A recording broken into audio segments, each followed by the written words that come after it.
Thank you for tuning in to this brief seminar on managing losses as we age. This lecture was presented to a live audience at the Presbyterian Church of the Covenant in Costa Mesa, California on August 10th, 2023. It is based on Dr. Jim Stout's book of the same name and is a faith-based, hope-filled perspective in handling your age-related losses. Our presenter is Dr. Jim Stout, a Presbyterian pastor who served in 5 churches and is a popular speaker and counselor to many.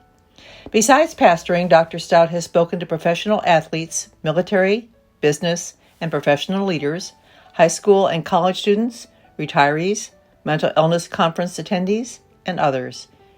He has started and led numerous support groups for those dealing with aging, depression, anxiety, bipolar disorder, and other mental illnesses. He and his wife, Leah, celebrated their 56th anniversary this June. They have 2 sons, Jim Jr. and John, and 5 energetic grandchildren. This presentation will expand on various hands-on tools and practical strategies not covered in his Amazon-listed mini-book, Managing Losses as We Age. And now, as his wife, I am pleased to introduce to you Dr. Jim Stout.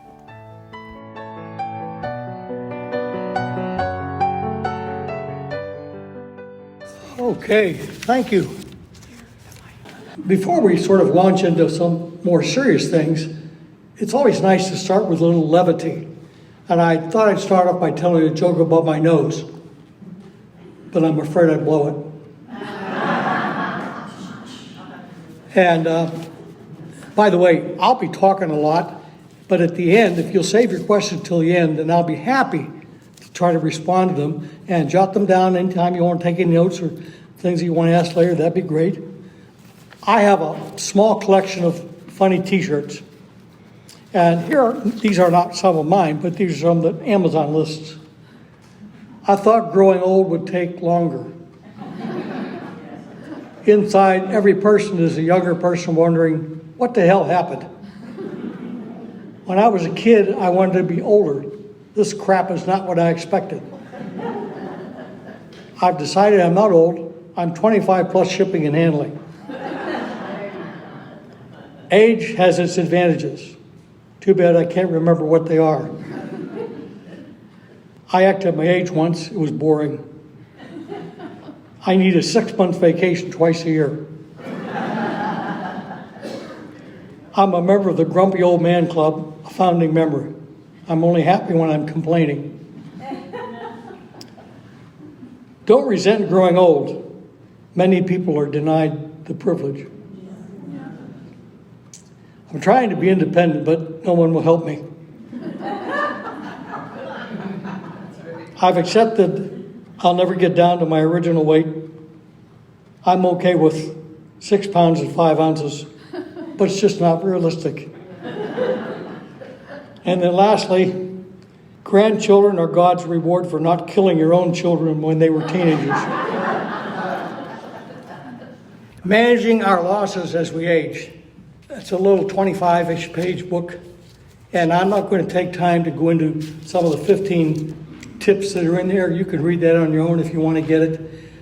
That's one of my fundraisers for 3 different types of ministries: military, clergy, and mentally ill people. I get a chunk of that, so it's a little fundraiser for myself. And I'm going to be looking at my notes. I decided to look up what the word loss means in the dictionary. The dictionary defines loss as the fact or process of losing someone or something. The thing could be your place of residence, it could be your reputation, whatever it might be. The someone could be somebody, a person. And also, I'm going to broaden the definition of loss to a failure, because that's a loss too. It's a loss of a plan, a loss of a goal. That happens. Those are losses. You make certain plans and so forth, and they get demolished. You have to readjust them. So those are losses, and most of my focus in this presentation will be more towards people of our age. And by the way, this is pretty much a theoretical presentation. It's very academic because I'm only 81 and a half.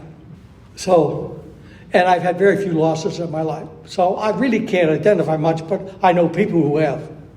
I'll focus most of my time on aging, but it applies to anybody of any age. So there are some of you who are certainly not 60 years old yet, but some of these will definitely apply. You just apply the same things to your age group. Actually, today is the oldest I've ever been.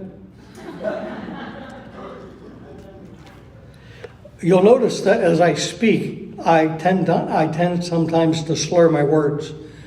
Not because I've got marbles in my mouth or because I've been drinking, although this is honey tea and lemon to help my vocal cords. My last boxing match in the Golden Gloves, I got hit in the throat, couldn't swallow for a month, and detached one of my vocal cords. So I only have one vocal cord, up and down and sideways. But I've been diagnosed with Parkinsonism, which is a lightweight case of Parkinson's disease, and I have most of its symptoms, which affect your speech and your balance. So you listen carefully and we'll do just fine, okay? My motive for sharing these things with you is what the evangelist D.T. Niles said, one beggar sharing with another beggar where to find bread. And 2 Corinthians chapter 1 says this, the God of all comfort comforts us in all our troubles so that we can comfort those in any troubles with the comfort we ourselves receive from God. That's part of my motive, passing it on. In Alcoholics Anonymous, that's called the 12th step. So my motive is to share with you what has helped me and a lot of others. So I encourage you to use in your own life, and as you listen, the slogan of Alcoholics Anonymous, take what works and leave the rest. Most of my books were written when I was in a lot of pain and a very deep depression. They come out of a lot of research, obviously, but a lot of counseling of others and a lot of personal pain. Here's a couple of my limited number of losses, just not to bore you, but just to let you know some of my non-academic credentials. I lost a safe, happy childhood. My parents fought and left each of us 3 kids for a year at a time. I was sexually and emotionally abused starting at age 4 by my mother and grandmother. I lost 6 months of my life with my family due to being hospitalized 35 years ago for depression and bipolar disorder. I lost running, hunting, racquetball due to 8 major knee surgeries, 5 of which are total knee replacements. I lost sleeping in bed with my wife for the last 7 years because I was in a car accident. A teenage girl slammed into my minivan, not even a mile from here, right on Fair Drive, hit me broadside, totaled my van. Took 3 police to pull me out. And that took 2 years of physical therapy, resulting I have to sleep in a medical chair in our family room because I can't sleep on my sides or back very much. I've lost both parents to death, my younger brother, many classmates, friends, teammates. I've lost my speaking clearly and my balance due to the symptoms of Parkinsonism. So those are a couple of my things that I've lost. And you just shared a lot of things that some of you have gone through. And I was in a long-distance bike ride raising money for wounded war vets 10 years ago from San Francisco to L.A. over 7 days. And at the orientation, the leader said, of us 208 riders, he said, it's not a question, there were women as well as men, it is not a question, riders, of if you're going to crash. It's only when. It's not a question of if you're going to face losses. It's only a question of when, what kind, and how many. Lou Smedes, one of my professors at Fuller Seminary, once said, life is a series of losses. You certainly, each of you, had your own share of losses. Sometimes they come sporadically, unexpected. Some are expected, like someone's long-term illness or your company is slowly phasing out of business or whatever. But sometimes they come in clusters, one right after another. It's one thing to take one broadside, but when you get 5 or 6 or 10, you begin to wonder because your head is spinning. Jesus was called a man of sorrows and equated with grief. In John 16:33, Jesus said, I have told you these things so that you may have peace. In this world you will have trouble. But take heart, because I've overcome the world. In this world you will have trouble. He didn't sugarcoat anything. Becoming a follower of Christ, and I didn't become a follower of Christ till I was in college through the Fellowship of Christian Athletes. It does not insulate you from pain. It just gives you a little added help going through the pain. As we age, one of the nice little side effects is falling. About half, I don't think you're aware of it, about half of people over 65 fall every year. And 1 out of 5 of them die. Mainly hip fractures and TBIs, traumatic brain injuries. And as you get older, people take different ways of handling it, and we'll talk about that in a second. A number of years ago, I was sitting in the jacuzzi, and I was sitting next to an 84-year-old lady, and we were commiserating on all our aches and pains. She looked at me in the eye and said, Jim, life is not fair. The fair is in Pomona. I've never forgotten that. And Jesus said, the rain falls on the just and the unjust alike. Christians and pagans both break their legs. One time a blind guy, Jesus healed, and some Pharisees and his followers said, well, what caused it? Him? His parents? Jesus said, doesn't matter. He got help. He got his problem so that God could be glorified. That's a Jim Stout translation. Ernest Hemingway, one of my favorite writers, in his book, The Sun Also Rises, describes a character as a businessman who had just gone bankrupt. And this bankrupt businessman was interviewed, saying, what caused your bankruptcy? How did you go broke? Here was his answer. Gradually, then suddenly. That's what aging is like. Gradually, then suddenly. You go coasting along with A+ help, and all of a sudden the wheels fall off the wagon. When you're driving a used car, things begin to rattle a bit.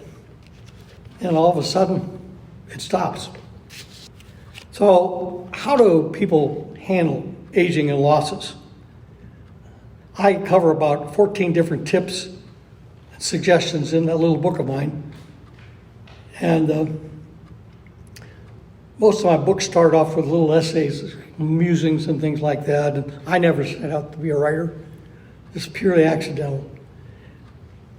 There are 4 unhealthy ways of dealing with losses. One is simply denial, as Sharon had shared. Interestingly, as a pastor at St. Andrew's Presbyterian Church, about a 3,500 member church, a couple miles from here. And she put on a seminar for people of retirement called something like Making the Most of the Second Half of Your Life. And hardly anybody showed up. Nobody wanted to admit that they were getting older, that they were in the second half. I'm not in the second half. I'm not in the final quarter. I'm not in the last 2 minutes. I'm in overtime. Some people live in denial. Denial is a river in Egypt, you know. Denial. Some people handle losses unhealthy wise by numbing out the pains and the fears of their losses, of their ages. They novocaine their feelings with alcohol, drugs, hobbies, work, travel, all kinds of things. There's a very high alcoholism rate among people who are retired. And here in California, especially in Orange County, the highest suicide rate is tied. Teenagers and young adults, 18 to 24, and men over 65 have the highest suicide rates.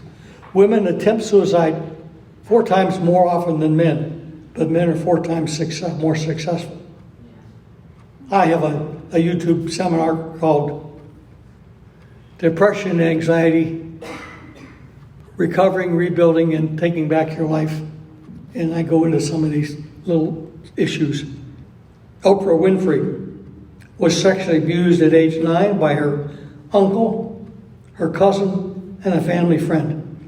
This could easily have brought her into of destructive paths like sexual promiscuity, ultra-high depression, suicide, drugs. She battled eating disorders over her life, but she's now a billionaire because she was able to overcome that. But she's a great example of not numbing out when she could have. And men handle depression differently than women in the initial stages. Men take their out on anger and work and hobbies to sort of numb things. Women feel more. A third unhealthy way of handling losses is nursing resentment. You've got a thing in your handout there about resentment. Let me just read a little bit of it. From the Alcoholics Anonymous book. It's actually called the Big Book, but its title is Alcoholics Anonymous. You can get it at any bookstore. Resentment is the number one offender. It deserves more alcoholics than anything else. From it stem all forms of disease. This business of resentment is infinitely grave. We found that it is fatal. For in harboring such feelings, we shut ourselves off from the sunlight of the Spirit. The insanity of alcohol returns and we drink again. And with us, to drink is to die. If we were to live, we had to be free of anger. And one of the stages of losing things is anger and so forth. But when you begin to simmer it and let it stay. The Bible says, be angry but sin not. Resentment. Walt Disney had many opportunities to be angry. Did you know he went bankrupt several times? Did you know he had several nervous breakdowns? He could have stayed there, be angry at all the... He didn't have enough business acumen, enough education in the business world to change. So, but he overcame that. You know what happened with Disney. A fourth way of mishandling, I might say, losses in your life is to marinate in self-pity. I like the way that Tammy Faye Baker Mester, the televangelist, says, all of life is an attitude. There are a lot of people who feel sorry for themselves, and one thing I know for sure, that pity parties will kill you. If you do have one, and I've had plenty, dear, make sure to make it a short one. So, self-pity can be a killer. J.K. Rowling, I don't know if that makes a person's familiar, but she was the author of the Harry Potter series. She was a single mom, out of work. She'd lost her job, had all kinds of financial problems, divorced, and she could have just marinated in self-pity. Poor me, but she lumped up her dream to become a writer. Look what she did. But the results of using these unhealthy ways of handling losses is, there's a book called The Body Keeps Score. And men, for instance, who nurse grudges, who keep depression in, have about a 4 to 10 times higher rate of heart disease. When I heard that, I thought, well, I better start dealing with this doggone depression.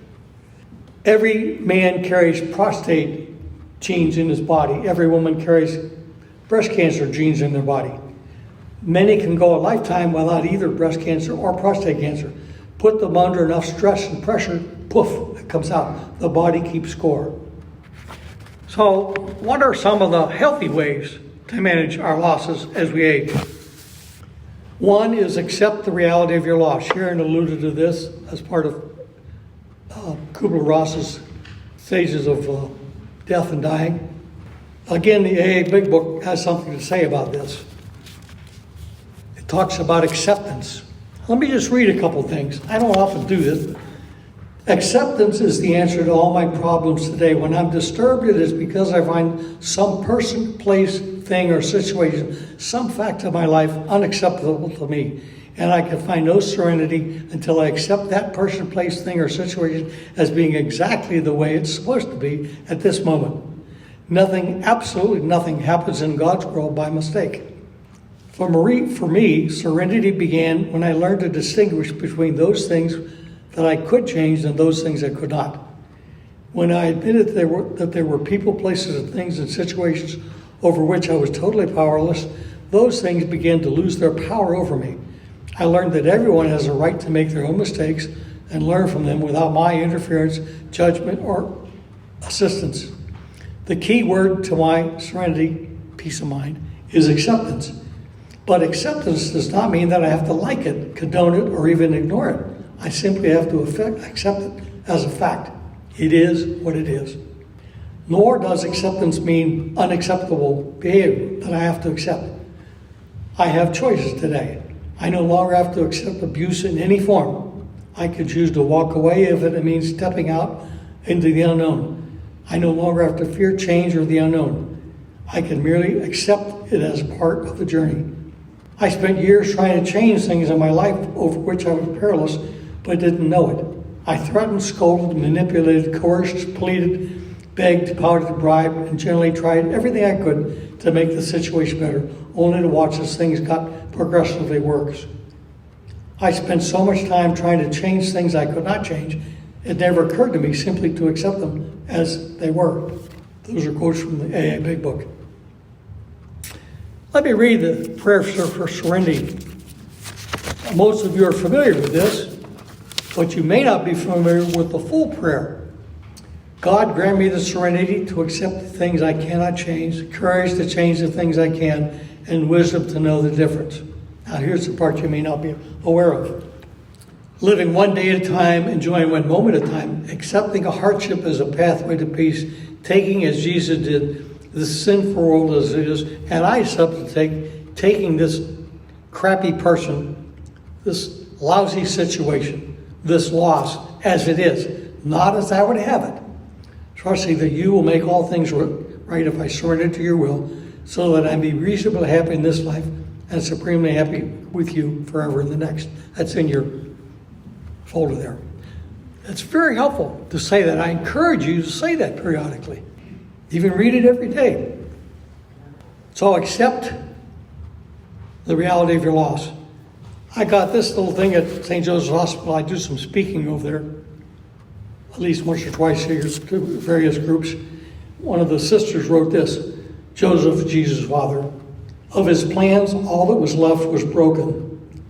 Yet he learned what was left was enough. Easy to say, hard to do. A second suggestion on healthy ways to manage your losses or your failures: give yourself permission to grieve the loss, the failure. There's an old saying, you must feel to heal. You have a sheet in your handout thing on various ways of expressing grief. In Joshua 7, it says, then Joshua tore his robe, his clothes, and fell face down to the ground before the ark of the Lord, remaining there till evening.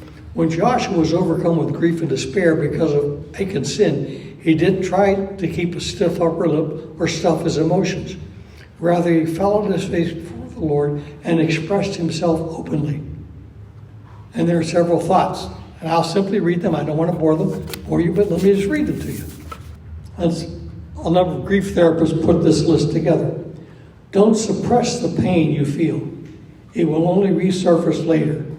Experience it, feel it, and resist the temptation to stuff it.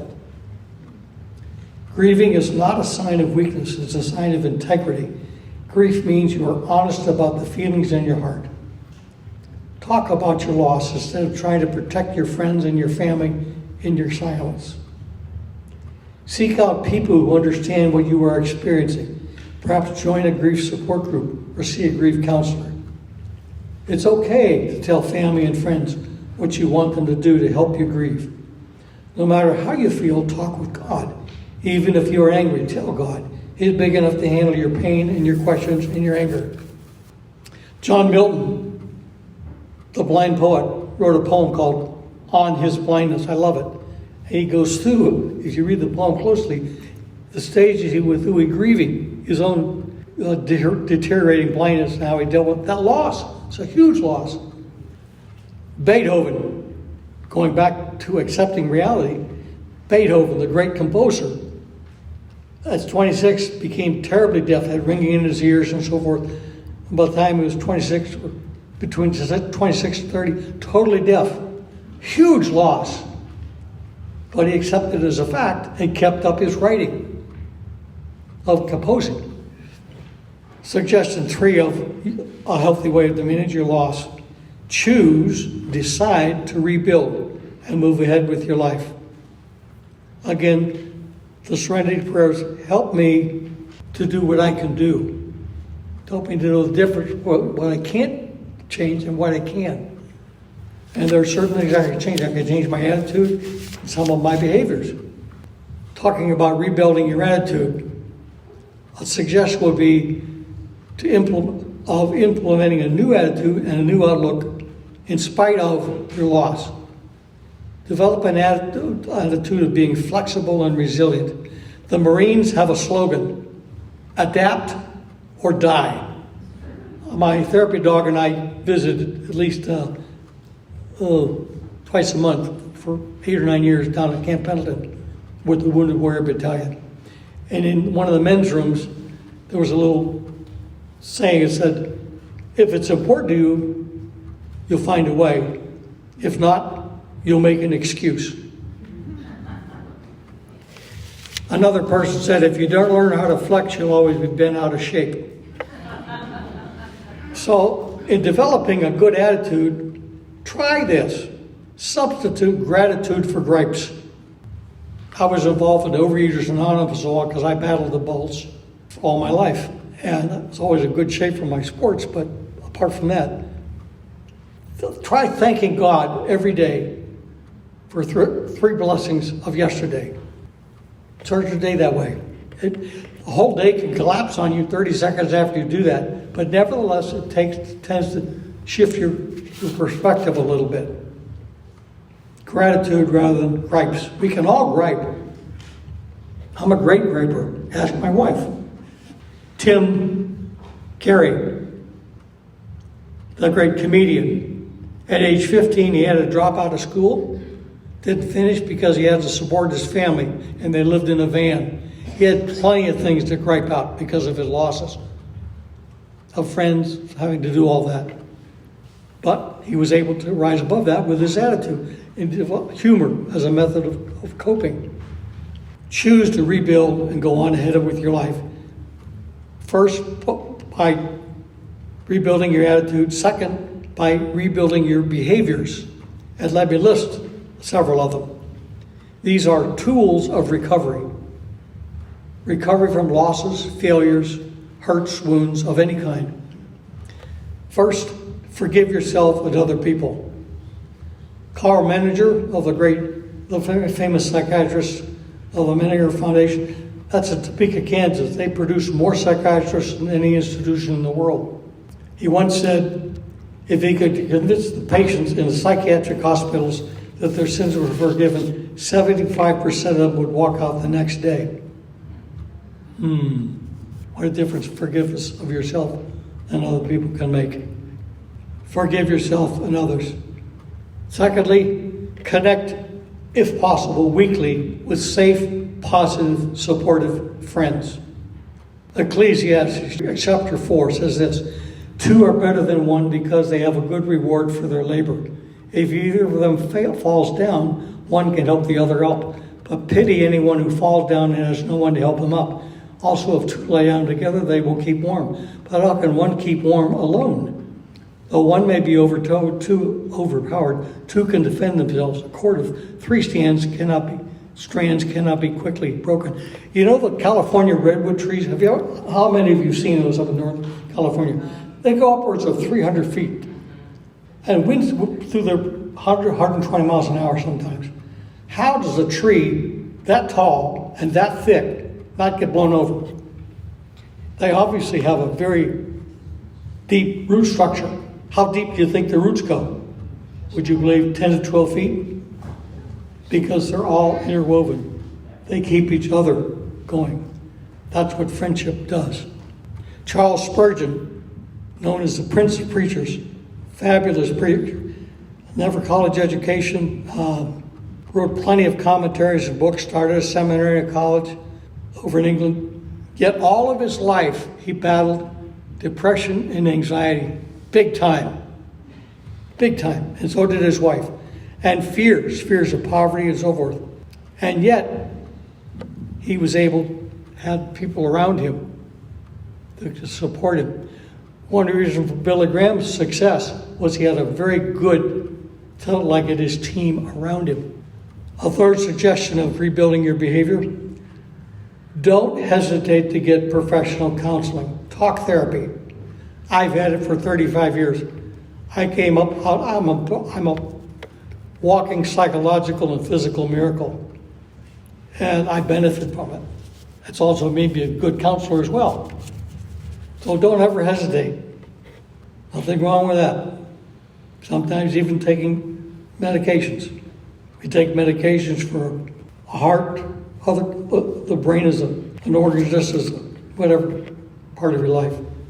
Fourth suggestion on rechanging your behavior.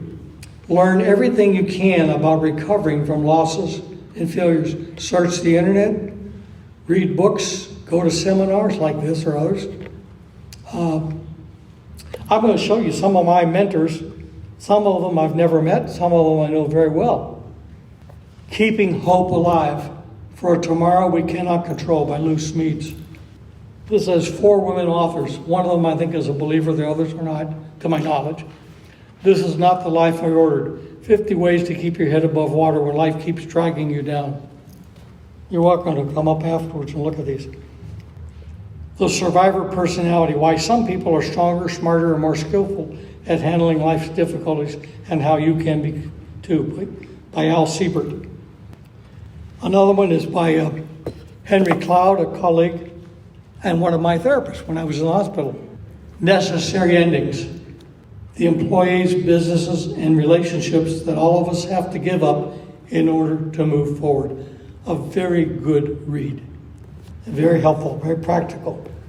Emily Dickinson, one of my favorite poets, not the only one, but one of them, has a poem which is called I Measure Every Grief I Meet. She starts out with, I measure every grief I meet with narrow probing eyes. I wonder if it weighs like mine or has an easier size. I wonder if they bore it along or did it just begin. I could not tell the date of mine. It feels so old, like a pain. Then she goes on. And back on friendships, I missed this little quote by Charles Haddon Spurgeon. I mentioned him. He who been through all the anxiety and depressions. He says, friendship is one of the sweetest joys of life. Many have failed beneath the bitterness of their trial had they not found a friend. Suggestion 5 on rebuilding your behaviors, your actions, practical ways of rising above your hurts and your losses. Find a new purpose for your life. Loss has disturbed you, obviously. It could have been because of physical illness or an injury. A good friend of mine was a very high-profile physician in California, and he was in an accident, broke up several bones, had to close his clinic, and he's lost his whole purpose of life. He doesn't know, what am I going to do now? And many people, especially men, once they retire, what am I going to do now? You no longer have that title. Rick Warren just retired as pastor of Saddleback Church, one of the largest churches in the country. No stranger to depression, nor was his wife. They lost a son to suicide. He writes a book called What on Earth Am I Here For? It was previously called The Purpose-Driven Life. A new purpose for your life. Viktor Frankl, the Jewish psychiatrist, said when he was in a prisoner work camp and afterwards wrote a book called Man's Search for Meaning. I commend it to you. Find a new purpose for your life. Interestingly, Joshua, our old friend Joshua, he's the one that fit the battle. One of the guys who went into the promised land in Israel. Joshua 13 says, when Joshua had grown old, the Lord said to him, you are now very old, and there are still very large areas of land to be taken over. And then in chapter 14, he says, now then, just as the Lord promised, he has kept me alive for 45 years since the time he said this to Moses. That meant he was 85 years old. So here I am today, 85 years old. I am still strong today as in the day Moses sent me out. I'm just as vigorous to go to the battle now as I was then. Now give me this hill country that the Lord promised me that day. Interestingly, most of the other Israelites picked the cushy, soft, grassy valleys. He wanted the mountaintops. He still was climbing a new purpose. Henry Cloud, I just mentioned, wanted to be a professional golfer until he injured his shoulder. Wasn't able to swing a golf club right. Long story short, he became a psychologist, an author, and a speaker. Several of his books have been New York Times bestsellers, selling millions of them, boundary setting and so forth. But he got a new purpose for his life despite the loss. Same with Rick Warren. Despite all of those things, he was able to rise above those losses. Didn't mean he didn't feel the pain and the agony of it. Neither of them did. By the way, I have to share this new business card of mine. It's my new retirement business card. I retired a few years ago. Dr. Jim Stout, member at large, Fellowship of American Christians, established 33 AD. There really is a Fellowship of American Christians. It was started by a Roman Catholic layman. I joined that group several years ago. That good, clean, religious jokes. I haven't done it for several years, but here I list some of my spiritual specialties. Hope restored, laughter begun. Wars ended, cease parted, crusades started, dragons slain, lions tamed, eyes open, lost sheep found, pagans converted, Pharisees mellowed, church fights busted, saints created. And on the back side is John 3:16 and John 6:37. Whoever comes to me, I'll never cast out. It's just my fun evangelism, I call it. Find a new purpose for your life, like Joshua did, like Henry Cloud, like Rick Warren. Sixthly, reach out to help other people who are hurting. One of the two founders of AA was Dr. Bob, a physician. He tried to practice all the 12 steps of AA. None of them worked, except the last one. The last step of AA says something like this: once you've been spiritually awakened, go find somebody else and pass on what you've helped you. So what Dr. Bob, he'd go to a bar, look at somebody slugging down a bunch of daiquiris or beers, say, notice you just slugged down 12 beers, 14 daiquiris, and it reminds me of what I was doing. I was doing twice that many. But I got involved in this group. It's a great fellowship. It's called Hey, want to come with me? That kept him going. I am this way. My being here is selfish altruism. You may not get anything out of this, but I do. Does that make sense? So find some way to brighten somebody else's path. Just lighten their day.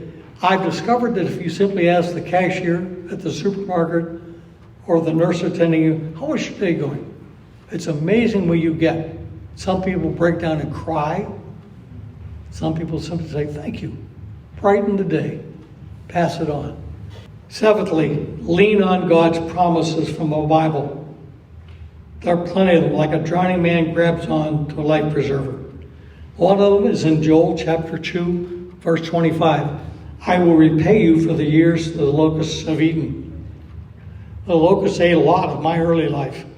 I have had my life, my wife's life, and my two young sons' lives threatened multiple times in church we served in Texas. I've had a lot of the locusts have had a good time chomping at me. But God says, it may not all happen in this life, but it will in the next. Lean on them. Find some of them.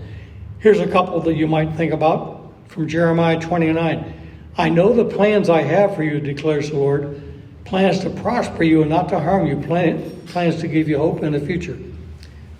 From Isaiah chapter 46, listen to me, you whom I have upheld since you were conceived, and have carried you since birth, even to your old age and gray hairs. I am he who will sustain you, and I will sustain you and will rescue you. Grab onto some promises, maybe from the 23rd Psalm or whatever. Eighth suggestion on developing behaviors that will keep you afloat in your losses. Remind yourself often of God's promises with you, His love for you, and His guidance of you. Dave Dravecki was a major league left-handed pitcher. Pitched for the San Diego Padres and the San Francisco Giants. Long story short, got cancer of the arm, had it amputated up to the shoulder. He and his wife were devout Christians, but they both went into very deep, debilitating depression. But with some professional counseling and good friends, they came out of it. And For a long time, they thought God had deserted them and abandoned them. I've got a book out called Abandoned and Betrayed by God, Surviving a Crisis of Faith.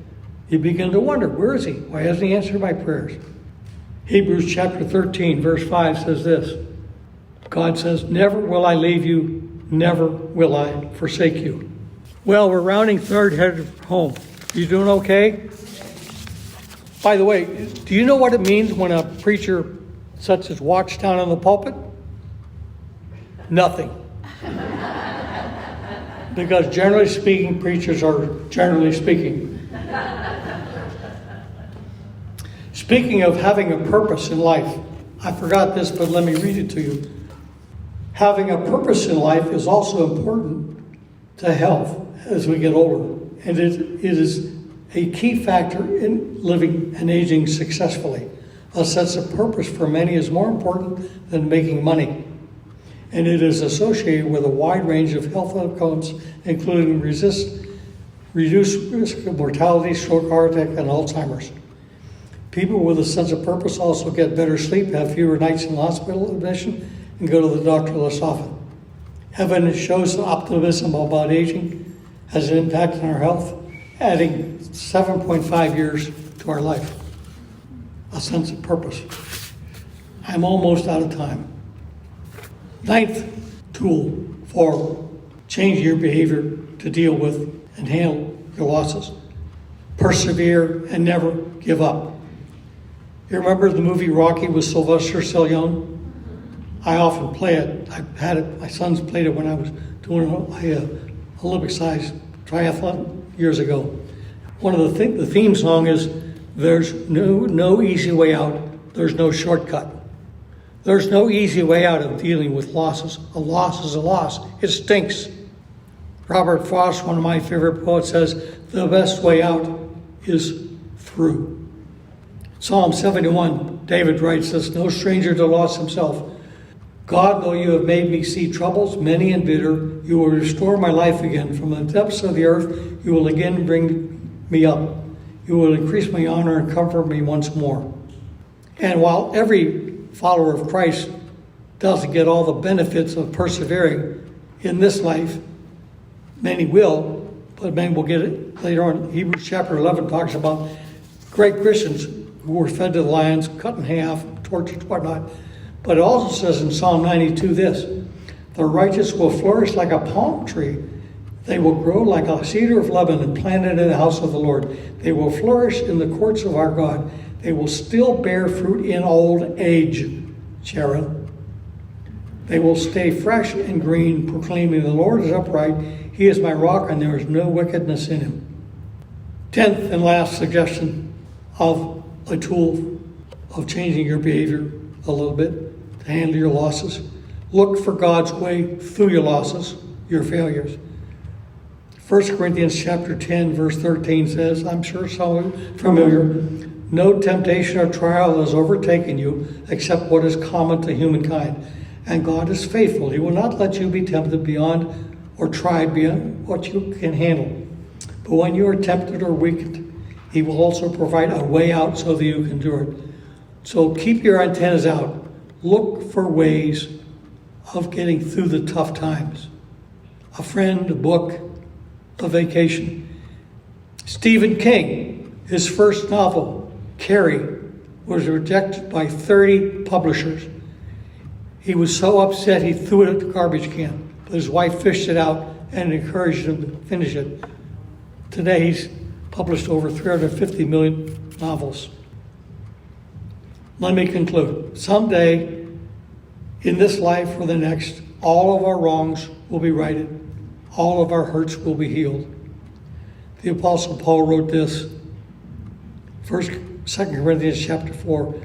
We do not lose heart. Though outwardly we are wasting away, yet inwardly we are being renewed day by day. Jesus said, don't let your heart be troubled. Believe in God, believe also in me. In my Father's house are many rooms. If it were not so, I would have told you, I'm going to prepare a place for you. If I go and prepare a place for you, I will come back and take you to be with me, so you may also be where I am. And then heaven is a very real place. The book of Revelation chapter 4 says this, God himself will be with them and be their God. He will wipe away every tear from their eyes. There will be no more death or mourning or crying or pain, for the old order of things has passed. On July 7th, my bride's birthday, I competed in the 1 mile power walk event. There were 11,500 people from all 50 states and 8 countries. In my age group of men, 80 to 84, there were 12 of us. And I, with 2 fake knees and a heart stent, practiced biblical principles. Jesus said, the first shall be last. The winner did it in 9 minutes. I did it in 26. You know what the snail said when he jumped on the turtle's back? Whee! Here was what a t-shirt said in that National Senior Games. You are not too old. It is never too late. It is never too late. I leave you with 2 questions. 1, how are you going to manage your losses? Are you going to deny them, numb them, resent them, throw ongoing pity parties for them, or implement various tools to recover from your losses? That's question 1. How are you going to do it? Second question is one of encouragement. This is a true story. Derek Redmond. I think you may have this, but I'm going to read it and conclude with it. Get up, get going again, and finish your race. In the 1992 Olympics, British Olympian Derek Redmond unknowingly modeled how to persist even when his hopes were demolished.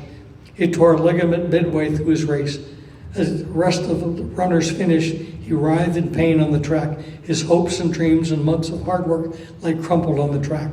Then, determined to finish the race, he began to push himself off the ground and ran again. But only after a few strides, his legs failed and he slowed to a tottering walk. At that point, an older spectator appeared on the track. Security guards tried to stop the man, but he was single-minded as a runner. Seeing this unexpected spectacle, the crowd erupted in a standing applause. The two crossed the finish line together. The man was Derek's father. Sometimes hope like Derek's can be modified or saved, but it usually takes courage and sheer determination. In the same way, your Heavenly Father is also cheering you on. So get up, get going again, and finish your race. God bless you.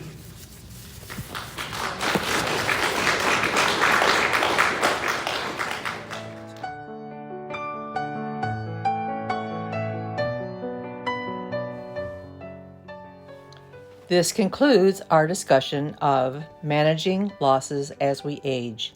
Thank you for listening, and may God bless you.